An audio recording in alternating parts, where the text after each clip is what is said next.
Mtazamaji wa Asili Yetu TV, karibu sana katika kipindi hiki maalum.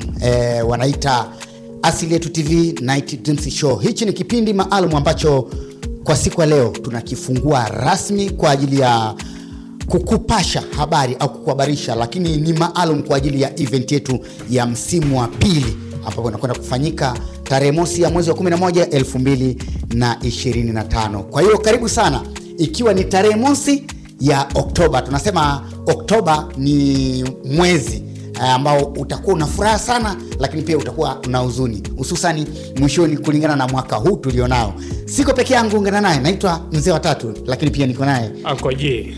Karibu Oktoba. Asante. Mwezi wa kufanyaje? Mwezi wa kutiki. Bwana ni mwezi wa kutiki. Ndio maana tumesema huu mwezi unaweza ukawa kwa mwishoni, ukawa ni mwezi wa wenye furaha wengi na pia wenye huzuni wengi. Ni mwezi wa wenye furaha, ila kama utakuwa ni mwezi wa watu wenye huzuni, huzuni utakuwa umeitafuta wewe kwa speed zako. Lakini kwa upande wetu sisi kama Asili Yetu TV tunasema ni mwezi ambao utakuwa ni wenye furaha zaidi. Wenye furaha zaidi. Kwa sababu tunaamini tunapofunga tu Oktoba hapo tunajikoki. Na Asili Yetu yani na mwaka huu hatufunguli koki ya burudani, tunabomoa. Unajua mwaka jana tulifungulia. Sasa mwaka huu tunabomoa. Tumeona mwaka ujao mwaka tumebomoa. Mwakani tutatengeneza mfereji, yani hatutaki tena maana tunaona bomba litaleta maji machache. Shukrani sana. Bwana, tuwasalimie wana familia wa Asili Yetu TV. Ni kitambo kidogo tulipiga break. Lakini tulipiga break kwa sababu ya majukumu hapa na pale, mara kampeni, mara tufukuzie ubwaba huko kule. Sasa tuisupport serikali yetu. Umeona? Kwa hiyo issue kama hizo, lakini tulipiga break kwa sababu maalum tulikuwa tupo kwenye maandalizi. Lakini tumerudi tena. Bwana, tumekuja rasmi kwa ajili ya kutambulisha jambo kwa undani zaidi. Sasa kwamba tumeingia ule mwezi wa mambo mengi. Lakini haya mambo ni yanakuwa mengi kwenye kuelekea kilele cha usiku wa Asili Yetu Dreams Night Show. Na hichi tumesema ni kipindi maalum ambapo kitakuwa kina mambo mengi lukuki. Tukiwa kila tunapoingia kwenye kipindi kama hiki tunahabarisha habari mpya, ikiwemo kuwepo na pia wadhamini vipindi vyao, kujua kwamba leo tutawataja tu, watawafahamu ni kina nani ambaye wamepata nafasi ya kuingia kama wadhamini. Nafikiri watu watakuwa hawaamini kama si hawaamini. Na nafikiri kinjombe tusiwe wanafiki. Hii ndio event ambaye itakuwa ina wadhamini wengi, alafu wa kweli wameka. Unajua tumezoea event zinafanywa na wadhamini, unasikia mimi mdhamini wangu fulani, lakini mwenyewe ndugu yangu hata hana habari hiyo, hata haelewi kuna nini kinafanyika. Lakini sisi tunatambulisha wadhamini ambaye wameweka mkwanja kweli. Na kubwa zaidi watakuepo siku ya tukio, watakuepo ambacho lakini pia Asili Yetu TV tutajitahidi kufika site kwa wadhamini. Kwa hiyo tutakuwa na vipindi tofauti kwa kila mdhamini. Kwa hiyo tutakuletea mdhamini mmoja baada ya mwingine, tutamchambua mmoja baada ya mwingine kwenye vipindi tofauti. Kwamba kama wewe mdhamini wetu unahusika na kitu fulani, tutafika kwenye site yake, utaona anachofika, kama ni ofisi yake, kama ni dukani, kama ni nyumbani, kama ni wapi, lakini tutafika kwenye eneo husika ili kujua kile ambacho anakifanya mpaka amepata, yani ampataje pesa ya kuwekeza kwetu, kwa sababu kuna jambo analifanya. Na hawa ni wadhamini wetu wa kawaida tu, ni watu ambao wanafanya ni wajasiriamali wa kawaida. Sio mabilionea, sisi hatuko mabilionea, ni watu wa kawaida wajasiriamali. Lakini pia tunategemea kupata elimu kufikisha kwa wadau wengine pia waweze kupata moyo au wajue umuhimu wa kuwekeza kwenye event kama hizi kama wadhamini, kwamba wanapata faida gani. Lakini hilo ni moja. Lakini pili, siku leo tutawaomba radhi wale wanafamilia ambao tunakuwa tunajumuika nao kwenye group letu, Asili Yetu TV group upande wa WhatsApp. Bwana, ile group tunakwenda kulifunga kwenye upande wa kuchati kwa muda. Lakini tunataka tueleze kwa nini tunalifunga. kuna wengine watalalamika kwani unafunga. Unajua tunafunga kwa sababu tunataka nguvu nyingi ziende kwenye maandalizi ya event. Lengo ni kwamba taarifa zinazokuwepo kwenye grupu ziwe zinazohusiana na event. Unajua kuna kitu kimoja ngoje. Lile group lina watu wengi. Mimi sijaingia kwenye group mfano siku 2. Nakuja kufungua group lina message 200. Alafu unakuta labda message zinazohusiana na taarifa za event ni 3. Kwa hiyo mpaka kuzipata zile 3 kwenye message 200 inakuwa changamoto. Kwa hiyo inapofika mtu anachana tu lakini nafikiri hata mwaka jana pia tulifunga. Kwa hiyo lengo ni kwamba taarifa zitakazokuwa zinashuka pale ni habari kuhusiana na wadhamini, wanaendeleaje, matukio yakoje, utaratibu ukoje, mambo yanaendaje, taarifa mpya ikoje. Yani tupate mtiririko muhimu maalum ambao utatuonyesha kabisa kwamba hapa tumeanza leo tarehe 1 Oktoba hivi, tarehe 2, tarehe 3, tarehe 4 ni vitu gani ambavyo vitakuwa vinatiririka kwenye grupu letu. Inakuwa ni rahisi hata kama ni mdau lakini mwanafamilia ila akinapoingia pale anapata zile taarifa zikiwa zimenyooka. Shukrani sana. Asante kwa kutuelewesha hilo kisomi zaidi. Bwana, tuangazie upande wa wadhamini. Upande wa wadhamini bana, mambo yamekuwa mazuri, hali imekuwa safi, tulikuwa na pilika watu walikuwa wengi. Tukategemea tutapata watu wengi mpaka wadhamini wengi tukasema jamani, mbona sisi bado ni wachanga, tutaweza kupromo biashara zote hizi. Tusije tukafungwa. Maana hawachelewi Kwa hiyo tumeenda tukasema basi wale watakaowahi kuconfirm ndo hao watakuwa wadhamini wetu. Kwa hiyo tumeona hawa waliofikia leo wanatosha. Tunao wadhamini 5 tu kwenye event yetu. Hao wamekubali kuweka kiasi cha pesa. Hatutakiweka hadharani kwa sababu hizi ni kazi. Wasije wakatuteka. Hizi ni kazi. Msije mkafika pale mkaona kidogo kwenye event yetu kuna mambo makubwa afu mkasema kumbe hao wana hela. Au mkaona mambo ni madogo sema mbona wamepewa hela nyingi sana lakini mbona huko wamekuja kutubana. Lakini lengo ni kwamba tunakutajia hawa watu ujue kwamba unaenda kuunganika au kujumuika na watu wa aina gani ili nao uweze kuungana nao na watakuwa ni sehemu ya pati yetu. Tuendeza. Bwana wa kwanza huyu ni mdhamini mkuu. Mdhamini mkuu kwanza tumpe hongera sana. Big up. Hawa sio wengine, kwa msimu wa 2 mfululizo ameamua kuweka tena mguu wake, sio mwingine ni Tawiko.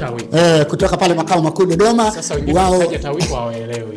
Tawiko ni kampuni ambayo ni Tanzania Company of Wine. Wao wanahusika na utengenezaji wa mvinyo wine na kwenda kwa jina la Hombolo Wine. Ndio maana leo unaona tumepiga leo Hombolo Wine. Hata mimi leo nimepiga Hombolo. Hawa ni wadhamini wetu wakuu na msimu jana pia tulikuwa nao lakini mwaka huu tumeboresha zaidi. Makubaliano na mikataba imeenda kwa vizuri. Kwa hiyo habari njema kwamba Hombolo Wine ndo mdhamini mkuu. Yupo ndani ya nyumba kwa mwaka huu. Tunawasalimia sana kutoka Dodoma. Sasa kwa hiyo wale wazee wa Kamnyesho kama kawaida mwaka huu nao tunaenda kuigonga Hombolo Wine itakuepo. Ndugu yangu Apple Love alivyosikia tu mdhamini mkuu atakuwa na fly. Tunakusalimia sana hapo popote ulipo. Bwana, na nafikiri hivi karibuni tu watakuepo hapa mkoani Njombe. Tutawasiliana nao na watakuepo na meneja mkuu wa masoko nafikiri. Nafikiri watatuona huko mtaani na gari. Watatuona. Kwa hiyo yale majina tunatana sasa hivi angoji mzee watatu yale tu cancel. Wa tweet yale majina ya mwaka jana. Walikuwa na Twitter Hombolo Wine. Hombolo Wine. Kwa hiyo hilo ndo jina ambalo lipo pia. Huyo ni mdhamini wa kwanza ambaye ndo mdhamini mkuu. Lakini mbali na hao tuna wadhamini sasa wengine 4 ambao wanampa nguvu huyu mdhamini mkuu, lakini pia kutupa nguvu sisi na kuipa nguvu pati yetu kwa ujumla. Kati ya hao 4 sasa mmoja wapo pia ni Urban Chef. Hawa ni wataalamu wa kunyoa lakini massaging, facial nini tunasema ni dressing kwa ujumla yani mambo usafi smart. Hawa wanapatikana Njombe, wapo pale tunasema mtaa wa Zambi, mkabala kabisa na yani wakiwa wanatazamana na Koko kan lazima guest house. Unawapata pale. Nao utawajua kiundani kulingana na vipindi vyetu tunavyoanza. Tutafika site utapaona na naye wameweka mpunga. Shukrani sana Plazaino. Okay. Umetisha sana. Na mama Mngoni. Bwana anayefuata ni mama Mngoni Mgahawa. Mama Mngoni kajiamini. Mama Mngoni, unajua kuna kitu kimoja wanasema muonja asali haonji mara moja, lazima itakunogea. Bwana mama Mngoni tulifanya naye kazi, nafikiri ilikuwa ni mama Mngoni Day. Yes. Alipata mafanikio makubwa, akajivunia sana kufanya kazi na Asili Yetu TV. Kwa hiyo mara baada hapo, baada ya kuja kusikia, nafikiri yeye mwenyewe alikuwa mtu wa kwanza ku-approach na aka-apply na tukampa vigezo vyetu ni hichi na hichi na hichi. Akasema nyie ni wanafamilia, siwezi kuacha. Akasema naweka mpunga wangu huo. Kwa hiyo jamani, sasa tuwakumbushe wakazi wa Njombe. Hasa ukiwa Njombe mjini hapa. Hata kama unasafiri unataka Songea, kwanza bwana mimi kuna kitu naomba niseme, japo tuko kwenye mwezi wa kutiki. Watu hawawezi kunielewa vibaya, lakini sio siri. Mama Mngoni amekuwa mtu ambaye nimemuona ni mfanyabiashara mjanja sana. Ujanja wake ni kwamba tumekuwa na pilika hapa za wageni wa kikampeni wanakuja huku, tunaenda kwenye mikutano kampeni. Nilichomgundua mama Mngoni yupo kibiashara vizuri. Mama Mngoni huwezi kumjua yuko cha magari. Piga sana mama Mngoni. Mama Mngoni watu wa CCM wakiwa kwenye pilika zao wanaenda kula pale. Watu wa Chauma wako kwenye pilika zao wanaenda kwa. Na hivi ni vyama ambaye kwa msimu huu wa kampeni vina nguvu sana. Vina competition kubwa. Lakini mama Mngoni ameweza, yani najiuliza amewezaje kuenda hizi pressure za vyama vyote. Unajua kuna siku tumeenda pale, siku tulikuwa na watu wa chama fulani. Tukaenda tukawakuta chama kingine. Wote mkajumuika pamoja. Lakini nikaanza kusema hapa tatokea maneno purukushani hapa na pale, lakini ukweli palikuwa kimya. Yes, yuko biashara. Kwa hiyo tunakusalimia sana mama Mngoni. Big up sana. Ni ngumu, watu wengi wamekuwa kwenye biashara. Kwa hiyo inafika mahali yani biashara yake inakuwa inatumikia chama kimoja. Sasa mama Mngoni kwamba unapoteza wateja, lakini mama Mngoni ameweza. Mama Mngoni mgahawa wake haupo kwa ajili ya chama. Ile ni biashara kama biashara. Wala ukabila. Wala sijui watu wa aina gani. Ndio maana ukienda kwa mama Mngoni utakuta watu wa kawaida wanakula pale, watu wakubwa, watu wametoka safari, wamepumzika na magari yao.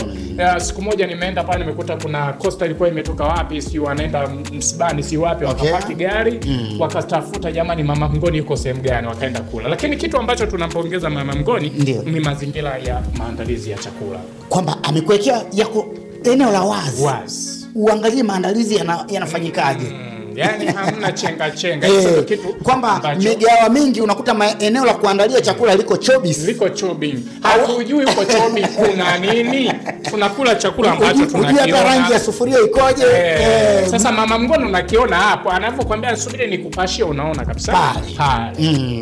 Nafikiri ile ndio kitu ambacho kimempa nafasi ya kupata ya kupata ile tunasema sijui nisemeje, kupata nafasi ya kuhudumia watu wastaarabu wakubwa na wenye kujitambua. Okay, tumemalizana na mama Mngoni ambao wako ndani ya mji wa Njombe. Hata kama anasafiri umefika zako Njombe, unatafuta sehemu ya kula. Wewe ukifika tu soko kuu, wewe angalia location. Nenda kwa mama Mngoni. Hata kimchukua bodaboda yote nipeke mgawani kwa mama Mngoni, anapeleke. Na pale taarifa ambayo nipo nayo, hata ukifika saa 8 za usiku chakula utakikuta cha moto. Ndio kitu ambacho mimi najivunia. Alafu bei zake rafiki. Huyu alikuwa ni mama Mngoni mgahawa. Anapatikana wapi? Mtaa wa Zambi. Wanapaita Dani Pub ya zamani. Pale ukifika mama Mngoni yuko pale. Fresh mambo na. Lakini pia kama una event yako, una sijui nini, anatoa huduma ya chakula pia. Unaweza tukawasiliana naye, utamfahamu vizuri, tutapata mawasiliano na tutafanya kazi. Ndo hapa leo tunawataja tu. Tuondoke na mwingine anayefuata bana ni anaitwa Kate Kids Shop. Huyu ni mfanyabiashara ambaye duka lake linahusika na uuzaji wa nguo za watoto. Yaani mazagazaga yale ya watoto wale. Unataka sijui nepi. Kuna ile package maalum ya delivery. Anazo zile. Mama mjamzito. Ndio wanasema delivery package. Sasa kama wewe dada ni mjamzito sasa hivi, tutakuconnect naye. Tutakuconnect na huyo mtafute. Unapata furu. Yaani huwazi kwamba nikanunue baby show kule, si nikatafuta kinakuja kiko full. Na yuko na utaratibu wa mchezo pia. Unacheza kitaratibu, unaweka pesa taratibu mpaka siku ya kujifungua unapofika, basi mzigo wako unakuwa umekamilika. Ndo raya Keti bwana. Yuko Kids Shop. Huyu anapatikana soko kuu pale. Chumba namba ngapi? Chumba nimekisahau, lakini tutafika site tutapata vizuri kujua kama vizuri. Kwa hiyo watu wa Njombe, hakikisha unapendeza na msimu wa sikukuu. Hakikisha hivi ndio msimu wenyewe umeanza. Tunaanza lakini pia sio watoto tu, hata mito unaweza kuipata pale. Mito ya majumbani ya kulalia nini, mito ya sebleni tunaweza kufika pale. Lakini pia unaweza kumfanya mtoto wako akapendeza, na yule mwanadada bwana ana kipaji, yani ukishamuonyesha mtoto anajua kabisa huyu mtoto nimvalishe hivi ili mtoto akitoka kweli anakuwa ametoka. Shukrani. Tunakusalimia sana Keti Kids Shop. Hongera sana, karibu sana kwenye familia ya Asili Yetu TV. Tumechambua mchango wako, tumeutambua na tunakupongeza kwa kuongea. Twende kwa bwana ndugu yangu. Huyo nimemtaja ni watatu bado mmoja wa nne. Bado Wela Production. Wela Production. Wela's Production. Lakini huyu Wela's bwana yeye hajasimama hapa kwa ajili ya udhamini wa nini? Upigaji wa picha. Yeye kasimama kwa ajili ya kupromo screen ambazo anakodisha. Yani Wela's Production ina mradi ambao ndani yake yani ndani ya Wela's Production kuna mradi.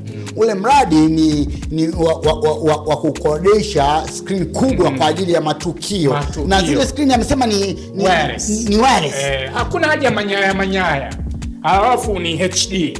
Kwa hiyo hata unabonyeza Bluetooth alafu yani umeme unafikaje pale wireless? Bana hii tusichambue sana. Anakuja tutambana tutuambia. Atatuelewesha. Lakini amesema zile screen tumezoea tukienda kwenye event tukitaka zile video labda tunaenda kuzindua video na nini tunahangaika mara waya haifiki sijui mara nini. Sasa yeye hana hiyo huduma, ni wireless. Lakini pia amesema screen zenyewe kubwa utaziona. Sisi wenyewe wajumbe hatujaziona. Ila tutaziona kabla ya tukio tutaziona. Na uzuri siku ya tukio tena zitakuwepo na zitafanya kazi pale. Mambo kwa ushahidi. Hii inaitwa mambo kwa ushahidi. Kwa hiyo tuwasalimie sana. Hongera sana the Wela's Production kwa huduma hiyo. Ni kijana ambaye anapambana. Sasa wakazi wa Njombe muhakikishe kwamba tunafanya party za kisasa. Unajua tuende tukibadilika kulingana na maisha yanavyoenda. Tubadilike. Kwa hiyo nafikiri ilikuwa tunawataja tu kwamba mdhamini mkuu ni Hombolo Wine, lakini mara baada ya Hombolo Wine pia alifuata Urban Chef, akafuata Mama Mngoni, akafuata Keti Kids Shop, afu tumemalizia na Wela's Production. Hao watano hao ndo wadhamini wetu ambao wamedhamini tukio letu la mwaka huu au party ya Asili Yetu Dreams Night Show. Bwana mimi sina la ziada. Lakini niwakumbushe tu kwamba kwa wale ambao wamechukua kadi ni muda sasa wa kuanza kulipa, hata kama ni kidogo au hata kama ni kwa pamoja. Mwisho wa kulipa ni tarehe 25 mwezi huu wa Oktoba, mwezi wa 10. Ni mwisho kabisa wa kulipa kadi yako. Kadi bado zinapatikana japo kwa uchache sana, bado ila kwa uchache sana. Kawaida ni shilingi 20,000 tu. VIP shilingi 50,000. Na kadi hiyo imebeba huduma yote kuanzia vinywaji, chakula. Lakini kwa wale ambao wanatoka mbali na mkoa wetu wa Njombe, ni vyema wakatoa taarifa mapema tukawaandalia eneo la kulala ili kuwapa gharama kulingana na wao wanavyoweza. Unajua kuna mtu mwingine usimchukulie chumba cha 200,000 wakati uwezo wako kulala ni chumba shilingi 20,000. Kwa hiyo unasema, lakini pia unaweza kusema nitafutieni chumba cha shilingi 100,000 kio kizuri gorofani. Kuna gorofa siku hizi tunapanda paka kwa lifti. Zipo huko. HM wapi? Zipo nyingi tu. Tunapiga promo tena. Unapiga promo watakuwa wamekulipa. Wamenilipa. Okay. Lakini tupeane utaratibu huo. Kwa ni muda wetu sasa kuanza kulipa kadi zetu. Hongera, lakini pia shukrani kwa wale ambao walilipa keshi. Tunawapongeza. wale ambao wameanza kupunguza tunapongeza, lakini endelea kupata nafasi hii ya kuhakikisha kwamba tunakuwa karibu. Kwa hiyo kwa wale ambao walikuwa kwenye grupu letu tunaomba radhi. Kwa hiyo kwenye grupu tutakuwa tunaposti bidhaa za hawa waliotusapoti au wadhamini wetu peke yao. Kwa wale ambao hawapo kwenye udhamini na nini, mtasubiri sana. Kwa hiyo kama jina halijatajwa alafu mtu ukaona bidhaa yake inapostiwa hapo, uweze kujua labda amelipa cash au nini, lakini tunaamini chochote ambacho kinaenda kwenye group sasa hivi kitakuwa kimefuata utaratibu wa uongozi. Shukrani kwa wote ambao tulikuwa pamoja nao. Kuna kingine cha ziada? Mimi cha ziada bana, nataka nikuulize swali. Kwamba mtu asiyelipa kadi siku hiyo atarajie kuingia? Kama hujafanikiwa kulipa kadi mpaka siku ya tukio, labda kadi unayo au pengine huna kabisa, hakikisha unafanya mambo mawili tu. Jambo la kwanza ni kuhakikisha siku ya tukio, tunaamini pale sio mbali sana, Becknest Hotel sio mbali. Siku ya tukio hakikisha umekuja na hela mfukoni na kadi yako. Si pale kuna changamoto hapa na pale na tulishapata kadi. Lakini pia kama hujalipa kadi na huna kadi wala hujachukua, basi hakikisha umefanya mawasiliano ili kujua bado nafasi zipo kwa siku husika.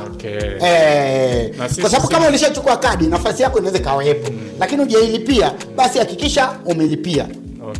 Lakini kama hujailipia kabisa na unatamani kuja na una hela kwa siku hiyo, hakikisha umefanya mawasiliano ili usije ukafika mpaka kule afu unaambiwa umekuja na hela lakini unaambiwa bana huko nafasi zimejaa. Kwa sababu ni kulingana na ukubwa wa ukumbi wenyewe. Ukubwa wa ukumbi lakini na budget. Na budget pia. Usije ukachelewa.